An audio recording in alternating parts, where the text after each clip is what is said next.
Ele é mestre, doutor e pós-doutor em Direito Civil pela USP, presidente da Comissão de Direito Agrário da OAB de São Paulo, conselheiro da OAB de São Paulo, membro da Comissão de Atualização do Código Civil, advogado e professor. Com muita honra, eu chamo o professor Maurício para palestrar hoje.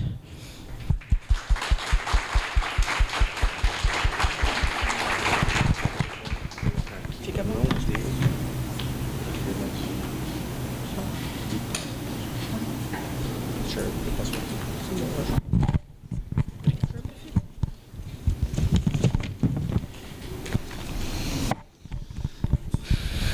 Muito boa noite a todos. É uma enorme honra estar aqui. Já coloquei aqui para controlar o tempo, para não cansá-los mais do que já é pressuposto, não é? É uma grande honra estar aqui em Araçatuba, na Casa dos Advogados. Eu tenho a alegria de ser, pela segunda vez, conselheiro da Ordem dos Advogados de São Paulo. Então, nessa qualidade, eu quero cumprimentar toda a diretoria da OAB aqui.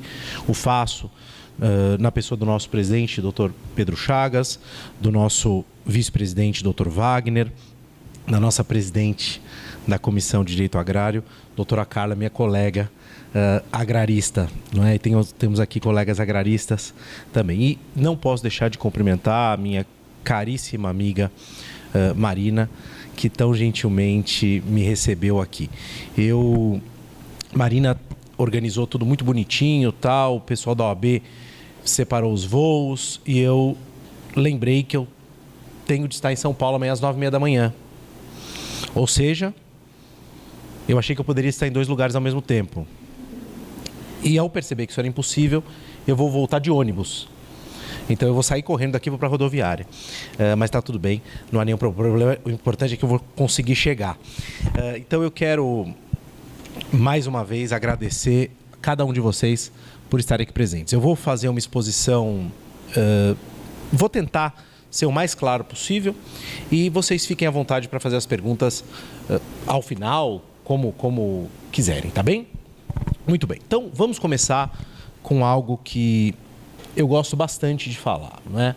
Planejamento sucessório e agronegócio. Começo por dizer que eu não sou um especialista em agronegócio. Eu sou especialista em direito agrário. Há uma diferença importante que eu quero trazer para vocês aqui já, não é? Quando nós falamos de planejamento sucessório, a primeira coisa que nós devemos fazer é dizer o que não é planejamento sucessório. Quando as pessoas pensam em planejamento sucessório, elas invariavelmente pensam em, primeiro, não pagar tributos. Segundo, esse é o que mais me irrita de todos, esse segundo aqui, porque eu perco muito cliente com esse aqui, eu vou falar para vocês já. Blindagem patrimonial. Quem já ouviu falar em blindagem patrimonial? Levanta a mão aí. Qual que é o problema? O sujeito vai ao meu escritório e diz assim: doutor, eu quero fazer uma blindagem patrimonial. Eu digo, bom, o que você está pretendendo com isso? Eu não quero correr risco nenhum, não quero pagar direito trabalhista se eu tiver problema. Se houver problema no fisco, eu não quero responder. Eu digo, tá bem, o senhor muda do país. Não existe isso aqui, não é? Não existe blindagem patrimonial no Brasil, não existe.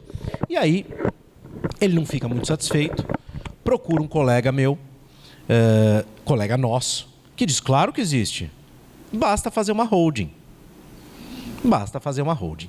E aí o colega fecha o contrato que eu perdi. Faz parte do jogo. Eu conversava com a Mari agora, durante o almoço. Há um novo nicho de advocacia no meu escritório, consertar holding. Então, esse ano, 2 clientes apareceram lá e falaram assim, olha, aconteceu isso aqui, está tudo certo. Não, não está tudo certo, está tudo errado. Então, vamos conversar um pouquinho aqui sobre o que é o planejamento sucessório. Tá me ouvindo? Tá legal? Perfeito. O planejamento sucessório. Como o próprio nome indica, eu quero organizar a transmissão patrimonial. Para quê? Para evitar conflitos familiares destrutivos do patrimônio. Onde o planejamento familiar é importante? planejamento sucessório, perdão, onde a família tem patrimônio, onde ele é indispensável, onde a família tem empresa. E quando eu falo empresa, eu estou usando aqui uma expressão pouco técnica, qualquer tipo de negócio. O fazendeiro, o produtor, ele é empresário. As pessoas, principalmente os fazendeiros, precisam entender isso, os produtores precisam entender isso. Eles são empresários. Ah, mas eu só sou empresário se eu registrar. Não. Empresário é todo mundo que exerce profissionalmente atividade econômica organizada para a produção ou circulação de bens ou de serviços. E é isso que qualquer produtor faz. Então, a primeira coisa que nós temos que ter em mente: a terra é estabelecimento agrário. E se é estabelecimento, nós estamos falando de empresa agrária. E quando pensamos em empresa, nós não podemos pensar em indústria, Faria Lima, São Paulo. Não. Nós temos que pensar na realidade que está aqui. E qual é o grande problema que nós vemos hoje?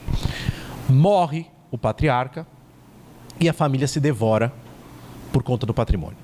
Então, o planejamento sucessório, primeira finalidade do planejamento sucessório, tomem consciência disso, é preservar a harmonia familiar e manter o patrimônio na família. É para isso que serve o planejamento sucessório prima facie.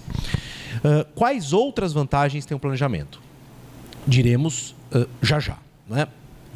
Quando nós pensamos em questões fiscais, a holding pode trazer algumas vantagens? Pode. E eu vou dizer para vocês o que é a tal da holding. Vocês vão ver que não tem nada demais. É um nome chique que a gente usa para cobrar mais caro. Vou explicar isso para vocês aqui daqui a pouquinho, tá bem? Então, o que é o planejamento sucessório? Por exemplo, um testamento, uma doação, uma partilha em vida. Vocês imaginem o seguinte. Imagine o seguinte cenário. Você tem uma família, 3 filhos, não é? Um desses filhos é médico, ele não está minimamente preocupado com terra, ele não quer cuidar de gado, de cana, ele quer viver a vida dele. Qual que é a primeira coisa que a mulher dele vai fazer quando o pai falecer? Primeira coisa, vende isso tudo. Vende a sua parte.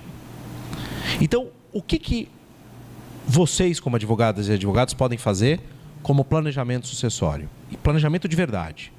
Falar, senhor fulano, vem cá, vamos fazer um testamento. O senhor vai deixar a fazenda para esses 2 filhos aqui e vai deixar patrimônio para esse outro para compensar desta maneira aqui. Há algum problema nisso? Nenhum. Há alguma fraude? Nenhuma. O que não pode haver é o desrespeito a algumas regras de ouro que eu falo para vocês aqui. Primeira regra de ouro que vocês têm que tomar cuidado. Não se pode fazer contrato no Brasil que tenha por objeto herança de pessoa viva. Eu vou repetir. Não se pode fazer no Brasil contrato que tenha por objeto herança de pessoa viva.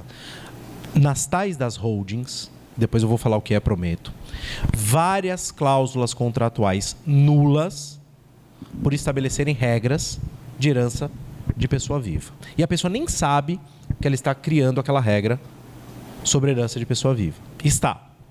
E aí, quando aquele que contratou morre, é que surgem os problemas. Então, anotem mentalmente, claro, essa primeira regra. Não pode haver contrato que tenha por objeto herança de pessoa viva. Permito-me aqui uma pequena digressão, tá bem? Como a Carla muito gentilmente anunciou, eu sou membro da Comissão de Revisão e Atualização do Código Civil. Então, uma das regras que nós colocamos, que se for aprovada vai ser ótima, é a possibilidade de negociar herança de pessoa viva em algumas situações. Explico para vocês. Vamos imaginar o sujeito que terminou um casamento ou é viúvo, se apaixona por outra mulher que também teve outro casamento, ambos têm filhos dos respectivos casamentos e eles querem se unir. Mas eles não querem que haja o quê? Sucessão entre eles. O que alguns advogados têm orientado? Faça um pacto antinupcial renunciando à herança. Essa cláusula é nula. Ah, o TJ deu uma decisão dizendo que não é. Não. O TJ não deu essa decisão que estão espalhando por aí. O que o Tribunal de Justiça do Estado de São Paulo disse foi: o tabelião é obrigado a registrar o pacto. Se a cláusula é nula ou não, ver-se-á depois. Perceberam? Toda a diferença? Então, se houver essa alteração, nós vamos poder colocar esse tipo de renúncia, o que vai ser fantástico.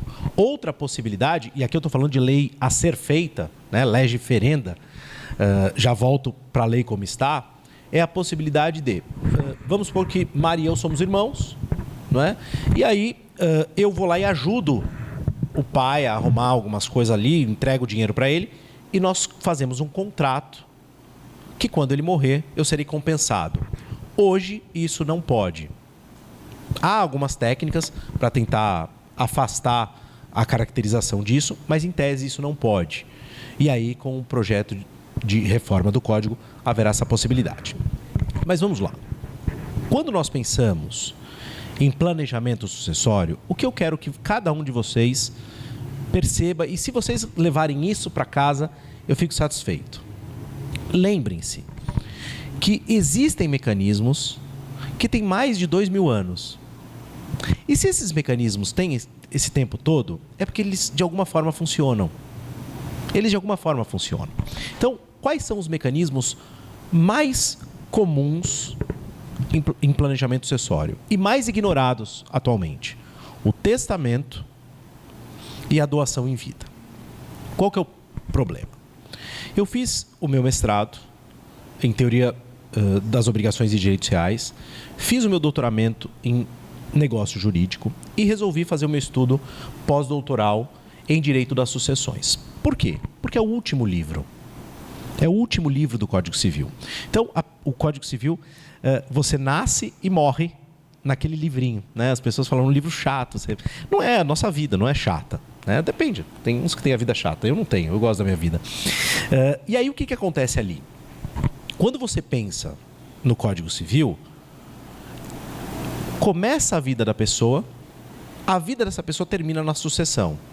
Ora, quando você fala em sucessão, você vai falar da transmissão de todos os tipos de relações jurídicas possíveis e imagináveis.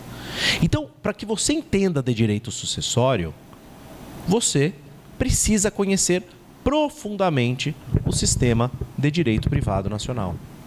E a maioria das pessoas não conhece. Por quê? Porque elas acham que sucessão é fácil. Elas falam assim, eu vou cobrar lá 30 mil para fazer um testamento, eu ligo no cartório e falo, me manda um modelo aí. Onde está o traço, eu ponho o nome do meu cliente, pergunto, o que o senhor quer, seu João? Eu quero deixar para Maria. Deixa para Maria. E aí faz testamento nulo, faz testamento que gera conflito familiar.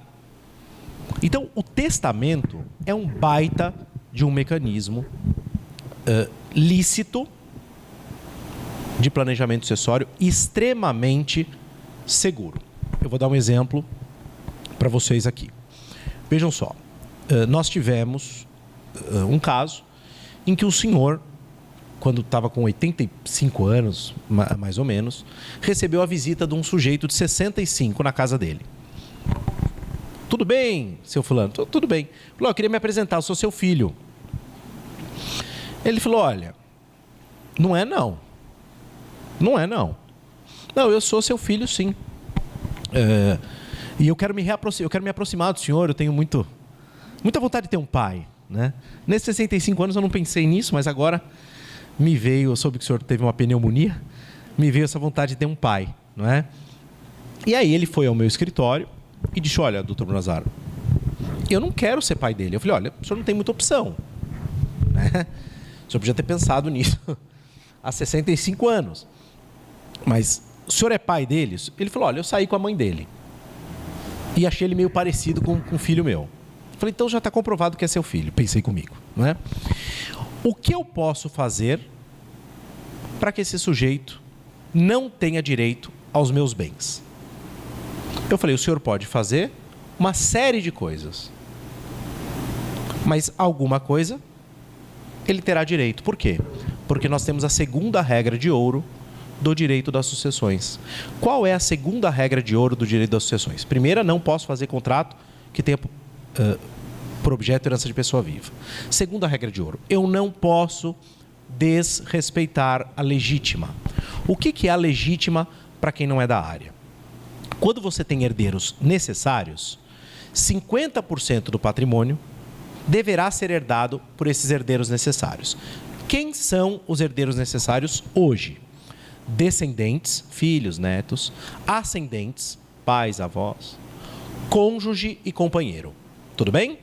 Descendentes, ascendentes, cônjuge e companheiro. Então, se você tiver filho ou tiver pai vivo, tiver esposa, tiver marido, você não pode fazer o que você quiser com o seu patrimônio, 50% tem que ser deixado. Então, olha só, vamos imaginar, tenho meu filho e minha esposa, e eu quero deixar uma certa quantia em dinheiro para o meu irmão. Qual é o máximo que eu posso deixar? 50% do meu patrimônio. Estão acompanhando? Importantíssimos, senhoras e senhores advogados. Pode parecer loucura o que eu vou dizer, mas eu já vi em 3 situações um erro grosseiro de violação da legítima. Preste atenção. Como é que vocês... Me desculpe essa colocação muito infantil que eu vou fazer agora. É meu vício de professor. Então eu vou falar bem didático para vocês como é que vocês têm que fazer. Tudo bem? O que vocês vão fazer no escritório de vocês para calcular a legítima? Você vai divorciar a pessoa. Mentalmente, é claro, né? Vai falar, o senhor se divorcia. Não, mentalmente. Então, o cliente chega lá e fala, doutor, olha, eu quero fazer uma doação assim, eu tenho um irmão doente, eu tenho um tio, uma tia-avó que foi muito importante para mim, eu quero fazer uma doação. Qual é o máximo que eu posso deixar? Qual que é a conta que você tem que fazer? Você vai perguntar para ele, qual é o regime de bens que você é casado? Em regra, a pessoa será casada pelo regime da comunhão parcial ou comunhão universal, se for mais velha. Raramente a pessoa será já casada pelo regime da separação de bens. A nossa geração já começou a se casar no regime da separação de bens, não é? Mas os mais antigos, que são os que ainda têm um patrimônio maior, são casados num desses 2 regimes. Então você tem que lembrar o seguinte, vamos supor que ele fale assim, olha, meu patrimônio é de 100 milhões. O patrimônio dele é de 100 milhões? Não. O patrimônio dele é de 50 milhões. Então você, no seu caderninho, divide o patrimônio. Você fala assim, vai a mulher para um lado com 50 milhões e vai o senhor para um lado com 50 milhões. 50 milhões. Ele tem direito a dispor de metade. Metade de 50 milhões, 25 milhões. Esse é o cálculo da legítima. A legítima são esses 25 milhões que necessariamente irão para os herdeiros necessários. Está claro até aqui? Está cheio de advogado e advogada que faz dos 50 milhões. E faz com que o testamento seja posteriormente reduzido, aumentando radicalmente os conflitos. Estão acompanhando? Outro exemplo em matéria testamentária. Estou ensinando para vocês aqui algumas cláusulas. O sujeito chega e diz assim, doutor, vou falar uma coisa para o senhor. Eu sou casado. E eu tive um relacionamento... Minha mulher não pode ter filho. Por alguma razão. E eu tive um relacionamento extraconjugal e parece que eu tenho um filho. Só que eu não quero deixar a minha esposa amíngua. Eu sou casado com ela no regime da separação de bens. Eu não quero deixá-la amíngua. O que eu posso fazer? Olha o que ele pode fazer. Ele faz um testamento, deixando toda a parte disponível para a mulher. Toda a parte disponível para a mulher. Outra coisa que ele pode fazer, se for casado no regime da comunhão parcial, deixar toda a parte disponível para a mulher. E aí a outra parte vai ser dividida, a depender do regime de bens, com os pais ou os filhos, eventualmente. Tá certo? Se for comunhão universal ou comunhão parcial e ele não tiver bens particulares, só o filho é que herdará. Então o testamento é fundamental. Estão acompanhando? Agora, qual que é o erro desse testamento? O sujeito vai lá e faz o testamento dizendo assim: amo tanto a minha esposa, quero deixar tudo para ela. Bom, mas já iria tudo para ela. por que você está fazendo esse testamento? Não, porque assim no meu coração, sabe? Eu acho importante ter isso aqui e tal.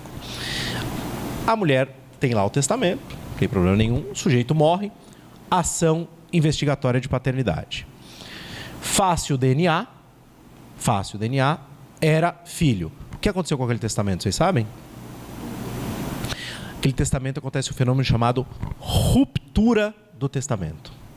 Ruptura do testamento. A lei, hipoteticamente, rasga o testamento. Sabe por quê? Porque o legislador faz uma presunção. Se esse sujeito soubesse que tem filho, ele não teria feito esse testamento. Então vamos aplicar a lei como está a lei. E do jeito que a lei é hoje, vai tudo para o filho. Deu para entender? Bunazar, tem como resolver isso? Claro que tem.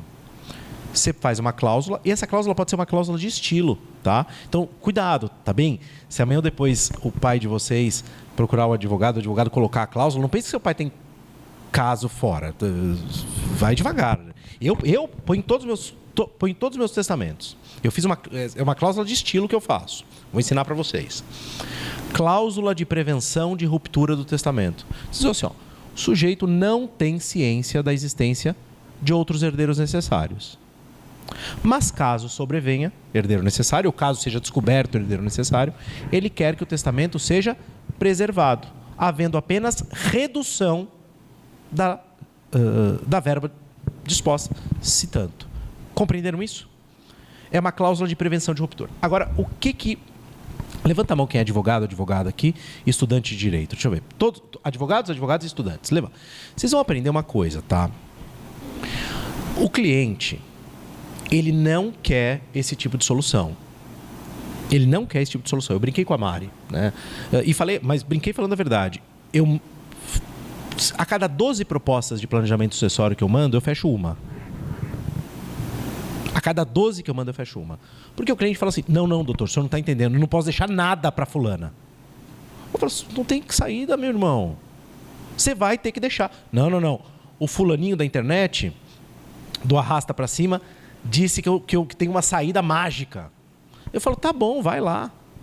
Eu nem argumento. Imagina que eu vou ficar falando do trabalho do colega. Doutor, tem colega seu que diz que dá. Eu falo, dá, vai lá. Força. Eu estou te falando que não dá, vai dar ruim. Mas quer ir, vai. Então, vocês têm que entender que na qualidade de advogadas e advogados, vocês têm que dizer não para o cliente. Dizer não. Isso não vai funcionar. O senhor vai ter este ou aquele problema. Outra coisa que funciona, mas sempre com moderação, tá bem? Sempre com moderação. Doação em vida. Por que a doação em vida é algo que me preocupa? Porque você está retirando o patrimônio dos pais e adiantando para os filhos. Não é? Isso, numa emergência financeira, pode ser problemático para os pais. Então, você tem que ver bem o desenho da família para entender se isso é conveniente ou não. Fundamental na doação é que haja cláusulas protetivas do doador. Qual é a cláusula protetiva mais comum? Reserva de usufruto. Reserva de usufruto. Então, você faz lá a doação, mas você que doou continuará tendo todos os proveitos econômicos daquela propriedade. Perfeito? Uma cláusula que os pais detestam, os pais odeiam, e as mães principalmente, mas é uma cláusula muito relevante. É a cláusula de reversão. O que significa isso?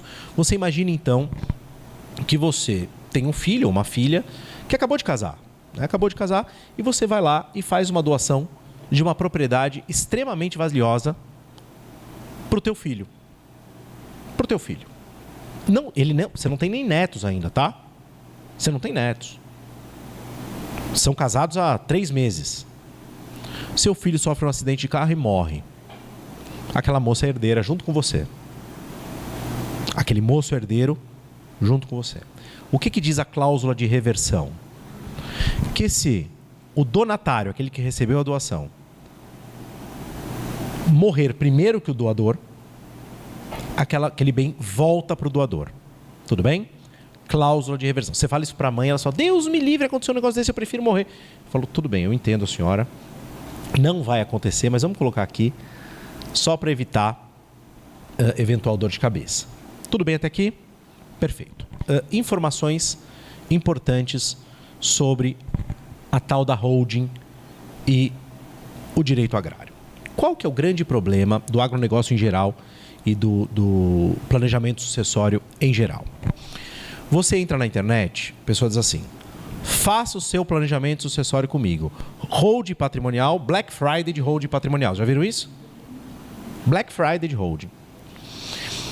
Ou as pessoas falam para mim, Bunazar, por que você não lança um livro? Como fazer holding? Porque isso é golpe. Por que você não faz um curso como fazer holding? Eu tenho curso de planejamento sucessório. Aliás, eu tenho não, está parado. Faz tempo que eu não... Então não é propaganda, tá? Faz tempo que eu não faço. Precisava até fazer de novo, mas esse ano eu não vou fazer nada. A reforma do Código Civil me consumiu. Eu não vou fazer nada de curso esse ano. Mas olha só que coisa interessante. Por que não dá para fazer um curso como fazer holding patrimonial? Ou passo a passo da sua holding patrimonial. Ia vender que nem água. Você já imaginou? Fazer um livrinho. Passo a passo da holding. Estou fazendo alguma coisa errada? Não? Tá bom. Passo a passo da holding. O que acontece se eu fizer isso? Vende igual água. Só que qual que é o grande problema? Nós estamos falando de um planejamento sucessório, certo? Eu pergunto, boi é a mesma coisa que cana? Cana é a mesma coisa que ações em banco? Ações em banco são a mesma coisa que coleção de Rolex? Coleção de Rolex é a mesma coisa que Bitcoin? Então, como artes do diabo, seja me permitido dizer isso, você vai fazer um modelo único de planejamento? Ora, se o direito das sucessões busca a transmissão de certo conjunto patrimonial, eu tenho de ter em consideração esse conjunto patrimonial. Combinados até aqui? O que é a holding? Nada do que as pessoas dizem. Então eu vou falar de verdade o que ela é e depois o que as pessoas dizem que ela é. Tudo bem? Vocês não precisam se preocupar com esses termos técnicos. A lei das sociedades anônimas diz o seguinte: eu posso ter uma sociedade cujo objeto seja exclusivamente a participação em outras sociedades.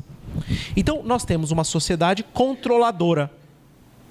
Vamos imaginar, eu tenho uma lavanderia na cidade, uma barbearia, uma sapataria, uma loja uma concessionária de automóveis. O que eu faço? Eu faço uma empresa mãe que controla todas as outras. Então, ela holds, ela segura essas outras. Então, a holding, propriamente dita, é uma empresa voltada a controlar outras empresas. Sabe quantas holdings eu fiz de verdade no meu escritório até hoje? 2. Só 2. Por quê? Porque a família realmente tinha uma série de participações societárias. Nós precisávamos resolver as participações societárias e constituímos uma sociedade, 2 na verdade, sociedades empresárias para controlar aquilo. Perfeito, redondinho. Quando o cliente chega no escritório e bate lá e fala assim, tudo bem, eu quero fazer uma holding. Holding é bom, né? Eu vou perguntar para vocês. Não tem nenhum médico aqui, infelizmente, né? Infelizmente. Mas o que o médico está fazendo aqui? Nada, né? Mas imagina você chegar para um médico e falar assim, doutor, tudo bem? Ele fala, tudo bem, tudo bem. Antibiótico é bom, né? Eu não sei. Para quê? Bati a perna. É bom antibiótico? Não. Passa gelol. Tô com dor de cabeça. A morfina. Você mata o sujeito. Depende do que eu quero. Então a holding é boa? Não sei. O que você quer? Então eu vou ensinar uma coisa para vocês, advogados, falarem com os clientes de vocês. Quando o cliente chegar no escritório e disser assim, doutor, eu quero fazer uma... Meu filho fez LLM em Chicago e ele disse que eu preciso ter uma holding. Então eu quero ter uma holding. Que bicho é esse? Você não chega para o cliente e fala assim, ó, isso não existe, ou não é assim. Você fala, muito interessante. Pergunta de ouro. Essa pergunta, quem estiver tomando nota, anote. Essa é a pergunta de $1 milhão para o cliente. O que o senhor pretende que aconteça quando da sua morte? Por que você está me procurando aqui? Qual que é o seu objetivo? O que te trouxe aqui? É essa a resposta que vai dizer o que você tem que fazer. Porque olha a loucura. O cliente chega no escritório do advogado e diz, eu quero fazer holding. Ele fala, pois não, senta aí. Mas o que é isso, cara pálida? É a mesma coisa, você chega no médico e fala, eu quero operar a perna. É assim que a gente faz? O cliente nos narra o problema e nós narramos a solução. Então você não vai dizer para ele que não vai fazer. Você vai dizer para ele, olha, pois não, me diga aí o que o senhor pretende. Aí depois que ele te narrar o caso, você diz se é uma boa ou não aquela medida. Compreende até aqui? Quantas vezes o cliente não bateu na minha porta falando hold, saiu com testamento? Quantas vezes bateu na minha porta pedindo testamento, fez uma partilha em vida? E quantas vezes já não pediu testamento e o caso dele era de holding? Agora vamos dizer o que é a tal da holding que a gente faz sempre e que está banalizada por aí. Holding nada mais é do que uma sociedade limitada em regra, em que você constitui a sociedade limitada e nesta sociedade você integraliza o seu patrimônio. Então você não é mais proprietário daquele patrimônio. Quem é proprietário do patrimônio é aquela pessoa jurídica. A proprietária, perdão, é a pessoa jurídica, é ela que é a proprietária. Então, olha que coisa bacana. Você tem filhos, você transfere todo o patrimônio para a holding, que não é holding porque ela não tem outras empresas embaixo, a gente chama de holding porque o nome pegou, não é? E divide as cotas entre os filhos. Não é ruim. É uma coisa útil. Se não for uma má ideia. Vamos por partes. Olha só. Caso dramático que eu tive há uns anos. Há uns bons anos. Agora tudo é raciocínio pré-pandemia, pós-pandemia. Esse foi bem pré-pandemia. O caso foi o seguinte. O sujeito, ele era diretor de uma multinacional, uma baita multinacional, de uma empresa química, não vou dizer o nome, porque o caso ficou famoso. Ele saiu ele não era CEO, ele era CFO. Ele se aposentou da empresa e falou, eu vou montar a minha própria indústria química. Eu tenho know-how, eu vou montar a minha indústria. Uma indústriazinha pequenininha e tal. Legal. Contratou um advogado e disse assim, olha, eu quero me proteger. Eu amealhei patrimônio, eu quero me proteger. O advogado falou, não tem perigo, vamos blindar o seu patrimônio. A gente faz uma holding. Como é que é isso? Simples, olha. O senhor terá a indústria química que vai operar lá, CNPJ X. O senhor terá a outra empresa, o senhor será sócio de uma outra empresa, CNPJ Y, que será dona dos seus bens pessoais. E o senhor pessoalmente não vai ter nada. De modo que eventual insucesso daquela empresa, daquela indústria química, não afeta o seu patrimônio. Puxa, maravilha, doutor, o senhor é um gênio. Eu fico realmente... Estou blindado, né? Estou blindado, claro. É óbvio. Porque se você pensar em termos contratuais, é muito simples. Se o João fez um contrato com o Pedro, o Mário responde? Não. Então, indústria química X contratou. Por que a sociedade WF Sapatos vai responder? Em tese, não poderia responder. Em tese. E todos nós sabemos aqui que responde. Mas tudo bem. O que esse advogado fez? Na minha opinião, a maior... Não foi de má fé, obviamente. Foi estupidez mesmo. Eu aprendi um ditado que diz assim, nunca atribua má fé o que você pode atribuir à estupidez. Sabe o que ele fez? Integralizou na tal holding todo o patrimônio do cliente. Quando eu digo todo o patrimônio do cliente, você sabe o que ele integralizou também, né? A casa que o cliente morava com a mulher e com os filhos. Estão acompanhando? Muito bem. A indústria química foi um fracasso. Ele teve um monte de dívida trabalhista e um baita de um passivo ambiental. Ele quebrou. E aí, o que os juízes começaram a fazer? Começaram a desconstituir a personalidade do quê? Da tal da holding. Para pegar os bens dele. Foram pegando bens. Foram penhorando bens. E ele não era um cara de má fé, tá? Ele foi um empresário que fracassou.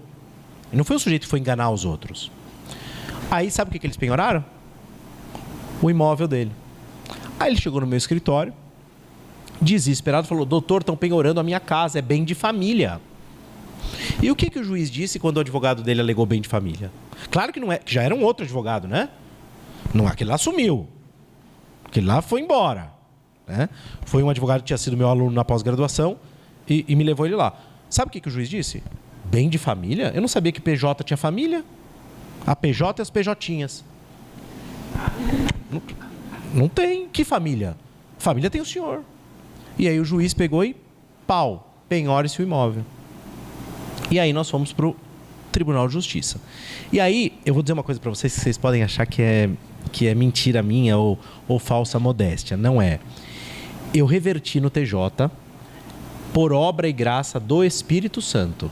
Eu não tenho mérito nenhum nisso. Nenhum. Aliás, eu acho que eu não tenho mérito nenhum em nada. Mas nesse caso, foi intervenção divina. Porque eu falei para ele: o senhor tem fé? Ele falou: não muito, mas minha mulher tem. Eu falei: manda ela se pegar. Agarra o terço e reza. Porque o que eu vou fazer aqui é uma doideira. Aí eu cheguei eu tive um estalo, inspirado. Falei para os desembargadores, falei: olha, vamos falar a verdade, vocês estão desconsiderando a personalidade jurídica para tudo. Vocês estão tratando, o judiciário está tratando essa pessoa jurídica como se ela fosse uma pessoa natural. Aí na única coisa que essa desconsideração vai ser útil para um cara que agiu de boa fé, vocês vão arrancar o bem de família do cara? Aí eles se convenceram e mantiveram o bem de família com base na desconsideração. Porque sabe qual foi o meu argumento? Eu falei: tem que desconsiderar tudo mesmo. Ele já tinha perdido tudo. Eu falei: a decisão é: vamos desconsiderar tudo. Tudo é tudo. Então reconheça que aquela pessoa jurídica nunca foi dona daquele imóvel. Ele é o dono. E aí mantivemos, pelo menos, a casa dele. Milagrosamente. Tudo bem? Então, olha como isso pode dar errado. Outro exemplo. O cliente me procurou, o filho dele, ele é produtor. Vocês lidam muito com produtor aqui, não lidam? Eles gostam muito de modernidade? Não gostam, né? Vai fazer reunião, o cara slide, PowerPoint. O cara olha para você e fala: tá querendo me enrolar, não é? Mas olha só. Sujeito, produtor rural, em São Paulo, botou o filho para fazer LLM em Harvard. Você imagine só. Chegou lá, moço administrador, né, moço brilhante. Temos de fazer uma holding. Aí ele foi lá no meu escritório e falou: doutor Brunazar, nós faremos a holding, assim, assim, eu quero isso. E tinha todo sentido a holding. Todo sentido. Aí ele falou: olha, eu quero integralizar as fazendas tais, tais e tais. Eu falei: olha o grande problema de integralizar a fazenda. Hoje em dia, isso está bem diminuído, tá? Vou explicar para vocês. O problema de integralizar a fazenda acaba por ser um problema duplo. O primeiro e mais importante: o Superior Tribunal de Justiça não permitia, veja o tempo verbal, recuperação judicial de pessoa física. Então, o que o produtor precisava para obter financiamento? Que tivesse o nome dele. Fazer alienação fiduciária, hipoteca. Se tivesse em nome de pessoa jurídica, o banco aceitava? Não, porque falava: isso aqui vai para recuperação, eu me ferro. Isso vai para recuperação judicial, eu me ferro. Então, era fundamental que o produtor tivesse bens no nome dele para conseguir financiamento. Então, qual que era a conversa que nós tínhamos? Olha, você usa financiamento público? Poucos produtores não usam. Ah, eu não uso, então tudo bem, não tem problema. Não, eu uso, então não vai poder fazer essa integralização. O que aconteceu? O STJ tem permitido a recuperação judicial de pessoas físicas. A rodo.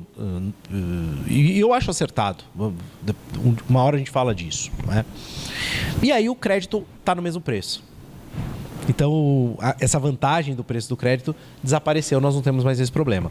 Mas nós tivemos que desintegralizar em 3 oportunidades diferentes, propriedades rurais integralizadas sem cuidado por colegas que acham que imóvel rural é a mesma coisa que apartamento nos jardins. Que acham que é a mesma coisa que casa em Juqueí. Então integraliza, o sujeito foi buscar crédito no banco e não conseguiu. Então nós tivemos que retirar. Hoje, esse já não é mais um empecilho para obtenção de crédito. O crédito por si só já está sendo um problema. Mas qual que é a outra ideia? O sujeito tinha uma das fazendas era muito próxima da cidade. E tinha todo um bico que já estava se unindo à cidade. Ele falou, olha, doutor Bunazar, eu quero integralizar isso aqui porque eu quero lotear esse trecho da fazenda. Qual que é o problema se ele faz isso? Se ele integraliza, ele não ia pagar ITBI.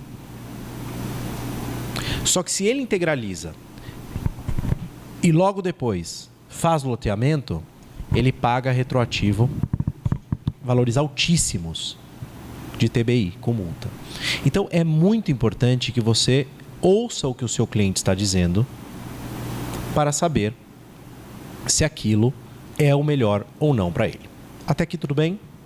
Outro ponto relevante. E não caiam nessa esparrela, tá? O sujeito vai lá, faz a lista toda de bens e tal, e fala, vamos integralizar.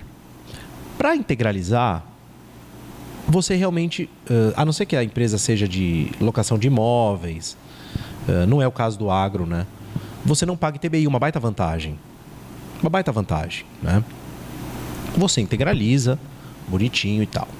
Só que aí, você vai repartir as cotas com os filhos. O que acontece? O sujeito vai lá e diz, o sujeito integraliza 200 milhões de reais e diz que a cota vale R$1 cada. Quantas cotas? 200. Então ele tem 200 milhões integralizados numa empresa, numa sociedade limitada, e ele diz que aquilo vale R$1 cada cota. Pergunto para vocês, o que vocês acham que isso vai acontecer? Uma maravilha. Ele fecha negócio. O advogado fecha. Porque quando ele chega para me procurar, eu falo, o senhor vai gastar um dinheiro aqui de tributação, assim, assim, assado.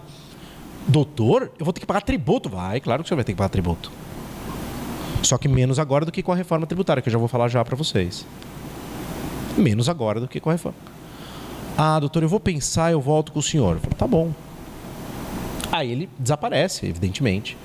E ele faz com outro colega que diz que não precisa pagar. Imagina, você integraliza, cota, é contratinho social.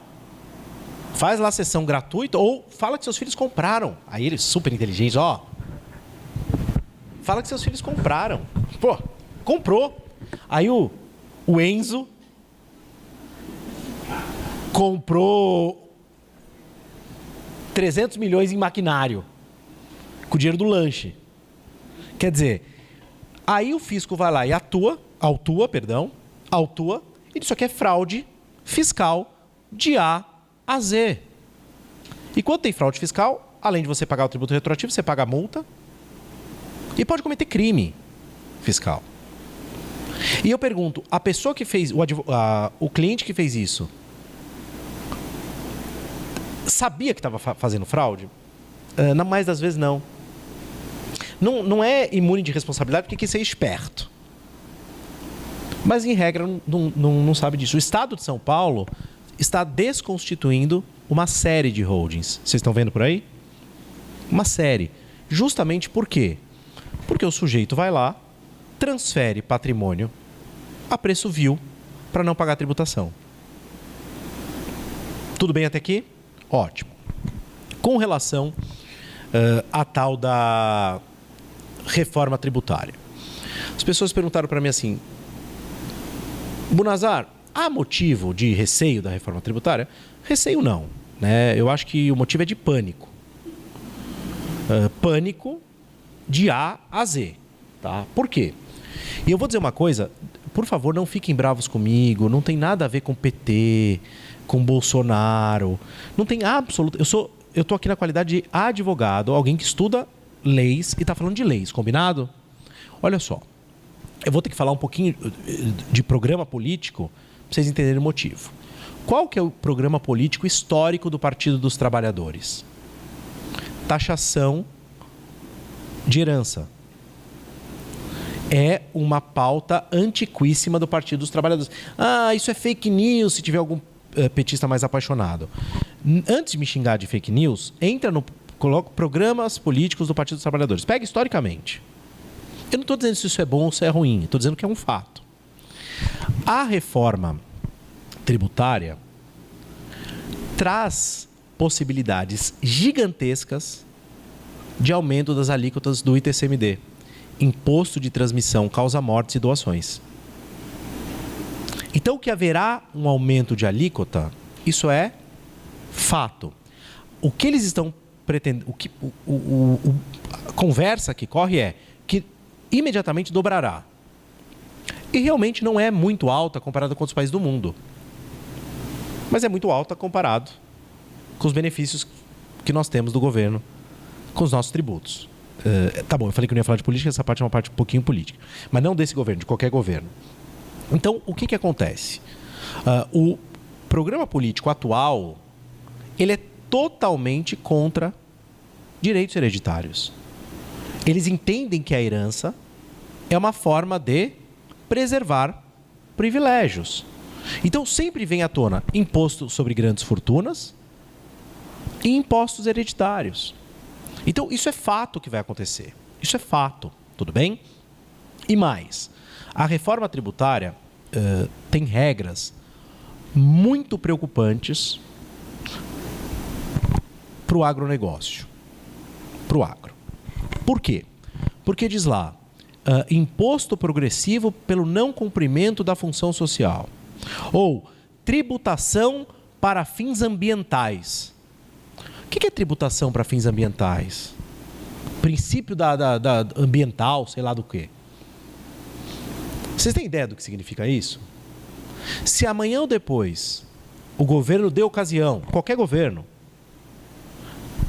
não quer que certa atividade produtiva seja explorada, por exemplo, cana, pode aumentar o tributo sob a desculpa de que aquilo está gerando um impacto ambiental problemático. Então, lei tributária, com todo respeito, não pode ser lei cheia de princípios abertos.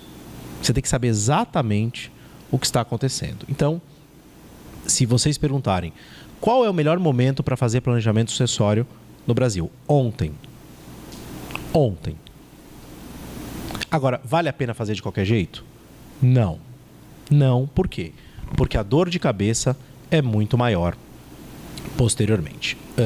Último detalhe que eu gostaria de falar para vocês sobre a holding, que é uma coisa que vocês devem levar muito em consideração e ninguém fala disso. Alguém aqui trabalha com holding? Pode falar, sem problema. Ninguém? Agora ninguém tá todo mundo com medo, né? De eu falar, fala aí o que você faz. Não é para isso. Só uma dica para caso venham a fazer, tá? Uma das cláusulas, e isso se você fez uma holding para sua família, etc., veja isso, tá? Vai atrás, dá uma olhada nisso. Uma cláusula muito relevante é a cláusula de dissolução parcial. Cláusula de dissolução parcial. Então eu vou dar um exemplo para vocês que eu conversava com a Mari. Quando as pessoas pensam em fazenda, elas falam, é só dividir assim um pedacinho para cada um. Como se a fazenda tivesse cada quadradinho o mesmo valor. Cada quadradinho o mesmo valor. Eu lembro que eu tive um caso, eu atuava para os cafeicultores no sul de Minas, e aí um deles comprou uma fazenda de café e teve uma evicção. Ele sofreu uma evicção. Só que a evicção foi mínima, de acho que 20% da área tal. Só que era 20% da área produtiva. O resto era topo de morro, preservação ambiental. Então eu falei para o juiz, isso aqui não... E o bom de falar com o juiz é que o juiz, pé vermelho ali, sabe como... Eu falei, olha, o senhor entendeu onde foi a evicção? Ele falou, então não foi de 20%, né, doutor Brazar? Foi de 150%. Eu falei, exato. Então a gente conseguiu desfazer o negócio inteiro por evicção completa. Claro, né? Mas voltando aqui ao problema. Olha só. Você fala, poxa vida, eu tenho uma fazenda gigantesca, tenho meus filhos, Só que essa fazenda não é comodamente partilhável. Porque qualquer divisão que eu fizer aqui, um ou dois deles vão se dar mal. Um fica com o pasto, o outro com a onça. Então eu vou fazer uma sociedade limitada integralizo, não é? Divido as cotas entre eles, tolitor questio, dono é a pessoa jurídica, e eles são donos de participações. É realmente uma situação muito interessante para fazer, tá? Só que tem dois cuidados importantes aqui. Primeiro, guardem bem isso, cláusula de dissolução parcial. Por quê? Porque isso acontece. O pai, putz, a mãe, adora o mato, ai, o cavalo, a vaca. E o filho fala, papai, eu gosto também. O outro filho casa. A moça fala, eu tô cansada de ver cara de boi. Eu vou embora. Ou o rapaz fala, isso aqui era meu pai que gostava. Eu quero ser youtuber. Eu quero ser youtuber. Eu não quero eu não quero ver uma galinha ser morta. Eu sou vegano.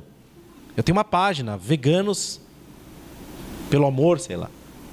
Eu não quero saber disso. Aí sabe o que ele fala? Irmãos, eu quero a minha parte. Aí ele se retira da sociedade, certo? O que a sociedade tem que fazer? Um procedimento de liquidação parcial da empresa para pagá-lo. E eu pergunto a vocês, vamos pensar, qual pessoa jurídica, produtora rural, encaixa alguns milhões disponíveis para pagar o sujeito que sai? Não tem. Não tem. Claro que não tem. O produtor, o dinheiro dele está na lavoura, está no boi. Ele não está na conta. Não está na conta. Né? Então, sabe o que isso faz? Isso gera um bruto de um problema, o sujeito entra com a ação e o juiz aplica o Código Civil. Ah, tá bom, paga em 90 dias. Mas que 90 dias, excelência? Que tá louco 90 dias? É a lei, meu amigo. Vocês não fizeram a cláusula. Tá na lei.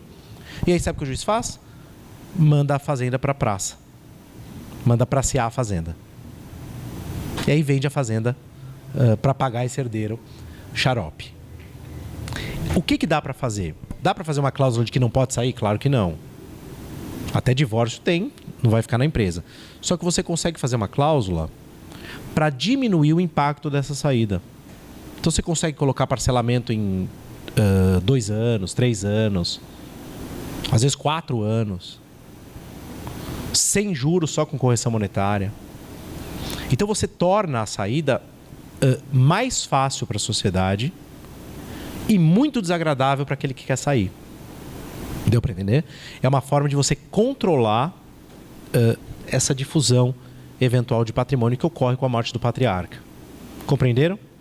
E uma segunda regra muito importante.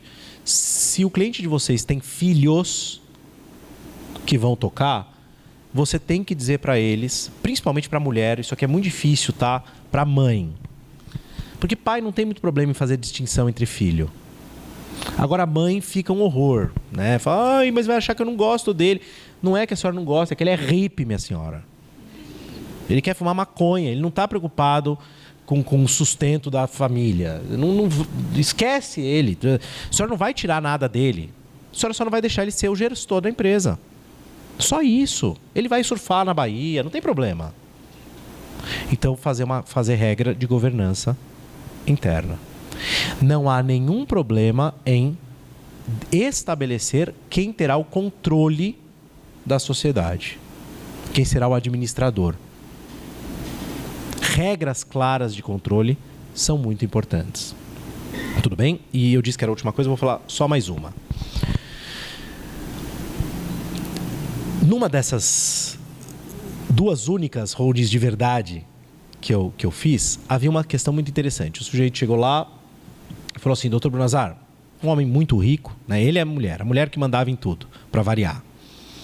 Falou, doutor, o negócio é o seguinte, eu tenho 3 filhas, 2 filhos, e eu não quero que eles casem no regime que não seja da separação. Então bota uma cláusula aí de que eles não podem casar no regime da separação. Eu falei, claro, cláusula super válida, né? Tudo bem, João, eu estava aqui conversando com a Maria, a partir de agora você não pode casar no regime tal. Eu falei, essa cláusula não existe. Não, então coloca que ele vai ser expulso da sociedade. Eu falei, não pode. Qual foi a falta grave que ele cometeu? Se apaixonou. Apaixonar-se é loucura, verdade. Mas não é nem causa de interdição, nem causa de expulsão, ainda. Então, ele falou, mas o que a gente vai fazer? Eu falei, ótimo, não tem problema nenhum. A gente constituiu um órgão, que ele é um órgão que não existe na lei, chamado Conselho de Família. Conselho de Família. Então, é um órgão que ajuda a deliberar algo. Não, ele não é um órgão deliberativo típico das sociedades, não é? Ele pode constar, mas ele é informal. E ali participam os que realmente têm influência na família. E só podem participar do Conselho de Família os que forem casados naquele regime. Não há nenhum problema. E uma das condições, né? Não é a única condição. E aí o que nós fizemos para estimular que eles todos se casassem no regime da comunhão parcial? Perdão, da separação. Foi uma ideia muito bacana, muito bacana. Não tem problema nenhum. Todos aqueles que se casarem casa pelo regime que quiser, não tem problema nenhum. Mas todos aqueles que se casarem pelo regime da separação, o cônjuge, ou a cônjuge, não interessa, terá um carro tal, importado, todo ano, blindado com motorista. Benefício que a empresa paga. Motorista 24 horas, carro blindado, importado, BMW, Mercedes, sei lá, como compensação para não casar no regime da comunhão, qualquer comunhão. Por quê? Porque o Brasil é um país amalucado. O Brasil é um país amalucado. Vocês imaginem o seguinte. Eu sou casado, eu me caso com a minha mulher, me casei com ela, e ela tem lá uma sociedade de advogados. Vamos supor que eu seja... sou médico, ela tem lá uma sociedade de advogados, tudo bem? E ela é sócia da sociedade de advogados. E nós nos casamos no regime da comunhão parcial de bens, tudo bem? Se eu me divorcio dela, sabe o que eu posso fazer? Ajuizar uma ação de dissolução parcial da sociedade dela para receber participação por ter sido casado com ela. Vocês acham que isso faz algum sentido? Qual é a segurança jurídica que eu tenho de constituir uma indústria? Eu tenho uma indústria ativa e tal. E aí, eu tenho lá uma indústria, funcionário, fábrica, pé no chão. O meu filho é meu sócio. Meu filho casa com uma menina. Termina o relacionamento com a menina entra com uma ação para dissolver a sociedade. Aí eu estou no meio de uma negociação, por exemplo, de venda de participação social. O sujeito dá um Google, Jus Brasil, descobre que eu estou sendo real numa ação de dissolução parcial de sociedade. Mas não se preocupe, em 3, 4 anos a gente consegue avaliar a empresa. Você acha que faz sentido? Então, a cláusula de apuração de haveres, guarde esse nome, é uma das cláusulas mais importantes do contrato social. Mais importantes, tá? Não negligenciem essa cláusula. Bom, eu me comprometi aqui, Mari, a falar por 1 hora, não é? Cheguei na minha hora nesse exato momento, então eu vou aproveitar para encerrar essa minha exposição e abrir para que vocês façam as perguntas que eventualmente tenham. Antes de encerrar, mais uma vez quero agradecer penhoradamente a OAB, na pessoa do nosso presidente Pedro e a minha amiga Mari, por esse gentilíssimo convite. Espero voltar mais vezes aqui com mais calma para outros eventos. Muito obrigado a todos.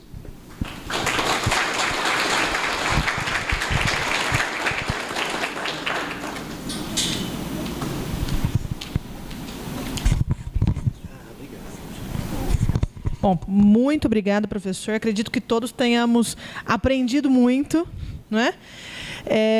Agora a gente tem um tempinho para perguntas. Não é um tempo muito longo, mas quem tiver pergunta pode levantar a mão. A gente leva o microfone. Aí de baixo, doutor Pedro. Não, fica. Ah, tá. Eu vou levar.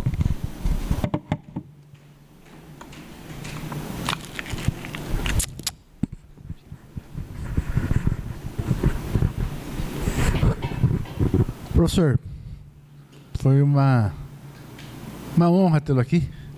Aprendi bastante. Espero que todos tenham aprendido. Pena que vai embora, porque o senhor veio falar de agronegócio numa cidade que tem a tradição de boi gordo e não vai poder comer churrasco com a gente. Mas já comi no almoço. Não sei se o senhor ouviu falar já que tem o Bola 7, que aqui faz cupim. É bom? Eu como tudo. Come tudo, mas vai embora, não vai dar. Se quiser passar lá, a gente pede uma marmita, eles mandam entregar aqui. O pessoal do ônibus vai ficar com... Mas a minha pergunta ela é um pouco mais importante. O senhor falou muito de holding, a holding na questão da agropecuária, né? É possível uma mesma holding para tratar tanto da questão agropecuária com a questão patrimonial? Isso dá para ser e empresarial, de empresas no ramo comercial, tudo numa mesma holding, ou isso tem que ser segmentado em diversas outras?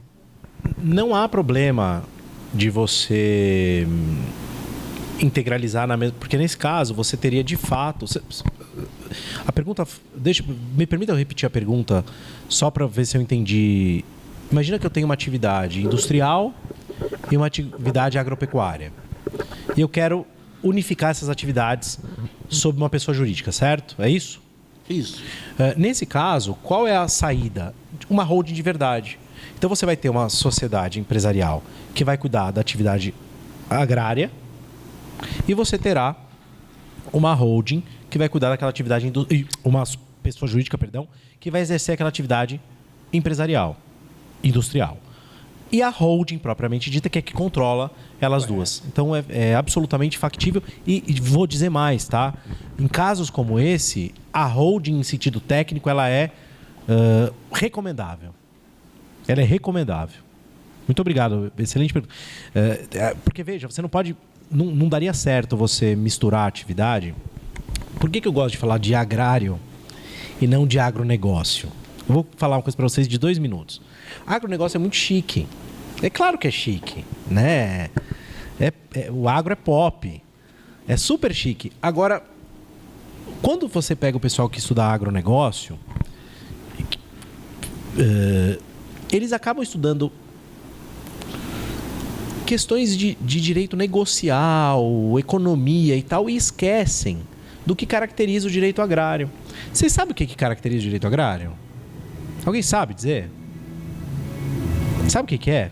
É um trocinho que um jurista italiano, agrarista, chamado Antonio Carrozza, chamou de agrariedade.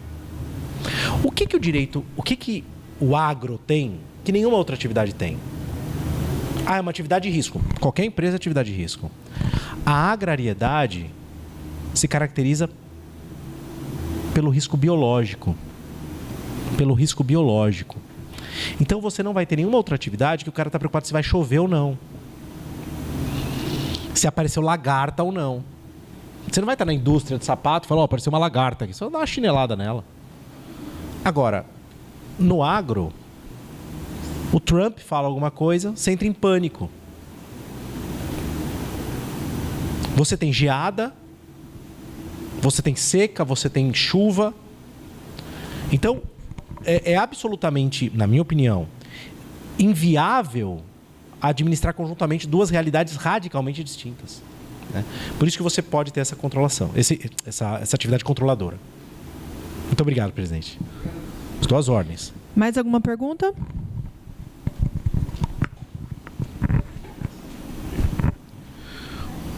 Boa noite, doutor. Ótima palestra. Eu queria saber sobre a divisão de patrimônio imóvel na questão de terras. Quando um filho desempenha a função de sócio-administrador, ele recebe algum encargo a mais? Isso daí seria já estipulado no próprio contrato societário ou seria um contrato laboral apartado? A sua pergunta, como se chama? Rodrigo. Rodrigo, a tua pergunta é muito boa, cara. Ela é de fato muito boa. Porque a gente sabe... Você lida com essa área, né, pelo visto? Não. Não? Não. O que acontece é... Nós sabemos que, quando a gente fala de empresa familiar, nós temos ou com muita sorte, 2 vocacionados para a coisa. Né? Então, é natural que você tenha o sócio administrador. Não é? E aí o que o sócio administrador vai ter que os outros não vão ter? Prolabore. Prolabore. Qual que é o problema do Prolabore? Ele é tributado 27,5%. Né? E aí existem técnicas de você diminuir isso, né? Faz por meio de pessoa jurídica. É possível fazer isso. O que eu tenho recomendado nesses casos para estimular o filho é benefícios que a empresa paga para ele, entende? Porque ele tem uma vantagem. Porque é muito desonesto, viola a ideia de enriquecimento sem causa, quando você tem o peão, que é o filho peão, e aí os dois lá na cidade. E aí o peão trabalha que nem um doido e todo mês distribui 500 mil para cada um. Então ele 500 mil, um 500 mil, o outro 500 mil. Mas peraí, tem algo bem errado na história. Ele está trabalhando. Então é justo que haja essa distinção. Perfeito? E isso a gente pode... Foi bom que você falou isso, que dá ensejo de falar um ponto importante. Nas sociedades voltadas ao planejamento, um instrumento muito interessante é o acordo de cotistas. O acordo de cotistas. Você faz o acordo, né? E estabelece regras de comum acordo entre todos. E quando o patriarca está vivo, ele resolve o problema. Porque ele põe a pata na mesa, né? Falou, vai ser assim. E aí você pode fazer um acordo de ações por prazo de 20 anos.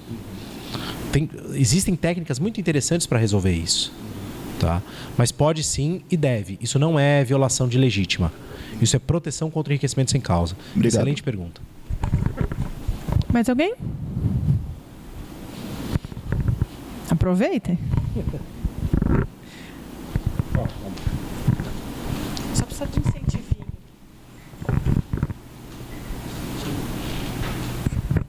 Boa noite. Boa noite. Meu nome é Maiara. Primeiro eu queria agradecer a palestra do Dr. Maurício. Parabéns, uma excelente palestra. Muito obrigado. Queria até perguntar, nós somos parte do IBDFAN, do núcleo aqui de Araçatuba, como que a gente faz para ter uma palestra sua, principalmente sobre a parte do planejamento sucessório? Se você está disponível, disposto. Como você se chama? Maiara. Maiara, eu estou disponível, pode me convidar, mas eu vou te avisar uma coisa. Eu sou membro do IBDFAN também. Ótimo. Mas deixa eu te contar, Maiara, deixa eu te contar. O pessoal do IBDFAN, eu sou diretor até. Me puseram lá numa diretoria. Só que o pessoal do IBDFAN não é muito meu fã. Eu falo a verdade, não vou mentir pra vocês. Por quê? Porque tem uma turma, não é nem maioria, mas tem uma turma muito maluquinha, né? E quando da reforma do Código Civil, eles queriam lá mudar algumas coisas que eu falei, gente, não dá, né? Então... Eles não gostam muito de mim. O último elogio que eu recebi de uma pessoa lá foi, como que era? O reacionário. O elogio foi, me chamaram de reacionário. Porque eu escrevi uma coisa no código que está escrito assim. Vocês podem ficar bravos comigo. Ou melhor, não fiquem, deixa eu ir embora primeiro. Aí vocês falam depois. Tem um artigo do código hoje, que diz o seguinte: a relação entre pessoas, homem e mulher, né, impedidas de casar, é concubinato. Concubinato. O concubinato é uma relação ilícita. Por quê? O concubinato vem de concubens, aquelas, e é um nome feio, né? Aquela sobre quem você se deita. É um nome feio. Só que, por que o nome é feio? Porque ela denota uma realidade feia. Né? A gente não pode... não existe nome fofo para estupro, por exemplo. Quer a palavra mais feia que estupro? Não vai mudar, eu vou chamar de ursinho carinhoso. Vai continuar sendo uma coisa horrorosa. Né? Então, esse nome não pode, tal. Então vamos fazer o seguinte, vamos tirar o concubinato. Vamos tirar essa regra. E aí nós não teríamos uma regra que diz que a relação entre pessoas impedidas de casar é concubinato. Nós não teríamos regra nenhuma. Eu pergunto para vocês, no Brasil, no direito privado em geral, aquilo que não é proibido é o quê? Permitido. Então, em tese, eu poderia ser casado e ter uma namorada, e aquilo é a coisa mais normal do mundo. E obviamente que haveria o quê? Repercussões patrimoniais. Então, para tirar a palavra concubinato, eu fiz uma emenda. E o pessoal me sacaneou, colocou lá emenda Bunazar. Ainda colocaram no telão, que é para a pessoa ficar com raiva de mim mesmo. O que estava escrito lá? O que está escrito lá, né? A relação entre pessoas impedidas de casar não constitui família. Ponto. Na linha de baixo, você já percebeu onde eu me meti, né? Você já percebeu onde eu me meti. E na linha de baixo, se houver reflexo patrimonial, resolve pelas regras do enriquecimento sem causa. Claro, claro. Se eu tenho uma amante e ela trabalha nas minhas franquias e me faz enriquecer, ela tem todo o direito. Mas não é porque é minha amante, mas porque atua como sócia. Então, na hora que eu falei que não era família e foi aprovado, eles ficaram muito bravos comigo. Porque eles disseram, quem somos nós para dizer o que é ou não família? Eu acho que a lei tem direito, sei lá. Então, eles, assim, eu estou te avisando, pode falar meu nome, mas talvez você receba um não. Mas nós vamos tentar. E eu aceitarei, com todo prazer. Nós vamos inaugurar o núcleo de Araçatuba junto com o evento do simpósio. Então, nós somos novatas, nós vamos tentar. Obrigado. Mas a minha pergunta é mais uma curiosidade mesmo, doutor. O doutor estava falando da cláusula de prevenção da ruptura do testamento. E eu fiquei curiosa. Doutor, já teve alguma decisão, STJ, STF, específica que tratou dessa... Nenhuma. Passou... Só que essa cláusula, ela não tem problema... Deixa eu te explicar. Por que eu nunca tive isso? Porque nunca teve... Não chegou ainda no judiciário. Tá? Não chegou ainda no judiciário. Mas por que essa cláusula não tem nada de dramática? Nada de problemática? Essa cláusula não fui eu que inventei, infelizmente. Foi o Pontes de Miranda. Então, ela é uma colocação...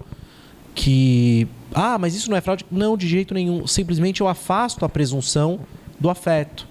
Porque a ruptura baseia-se toda ela, tanto que no Código Civil de 16, chamava-se revogação legal. Revogação legal. Né? Porque, eu soube que eu tenho um filho, eu vou mudar essa regra. Eu não quero mais isso. Entendeu? Então é baseado no princípio do afeto. Presume-se que se a pessoa soubesse daquilo, ela não teria se comportado daquela forma. Então, joga fora o testamento. O que me parece absolutamente razoável.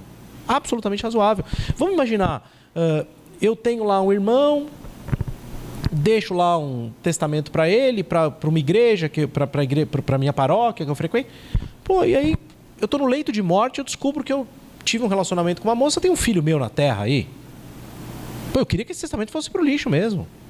Vai para aí. Então, essa cláusula, ela simplesmente reforça a vontade do testador. Então, ela não é dogmaticamente problemática. Ela será problemática se você disser, não quero que fique com nada, que morra a míngua. Não. Porque aí o efeito é reduzir o testamento. Você vai reduzir. Veja que o testamento não vai ficar incólume. Ele vai ser reduzido, mas ele fica preservado. Mas nunca essa cláusula não foi enfrentada no judiciário. Gente, por conta do horário do professor, a última pergunta vai ser aqui, tá?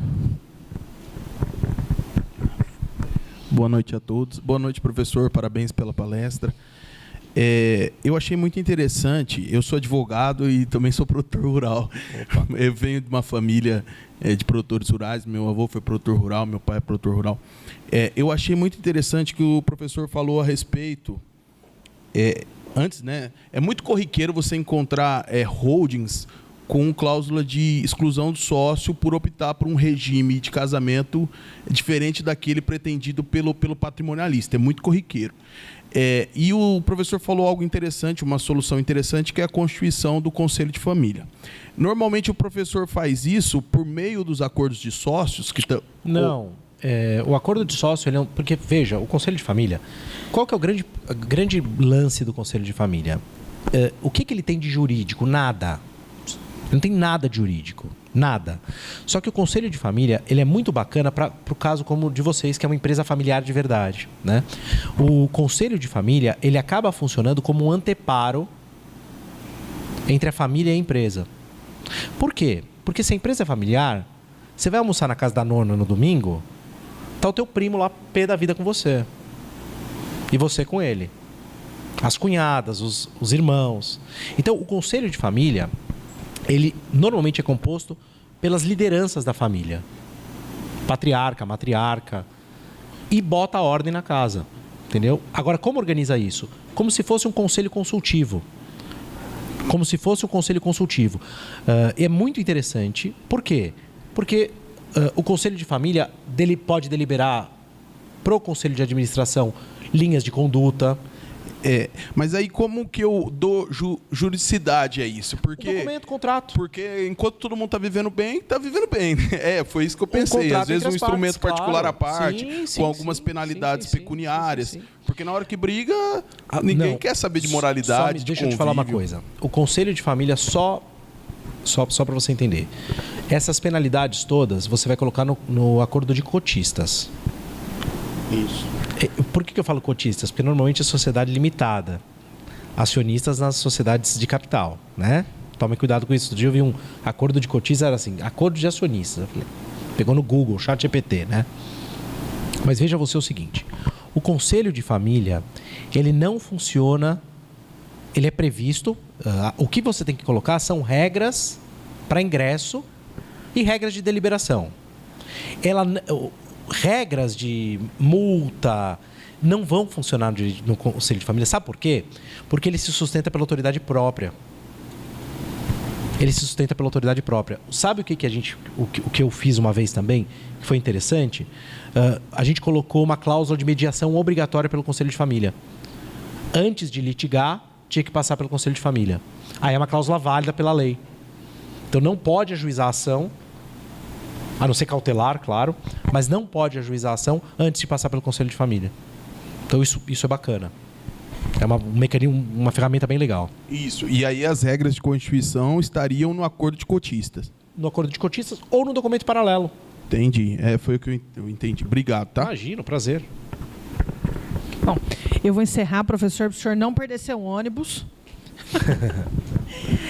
Novamente, agradecer ao senhor pela explicação absurda, de interessante. Obrigado. E com leveza e a didática que só um professor tem condição de passar para a gente. Muito obrigado, professor. Uma salva de palmas. Muito obrigado, pessoal.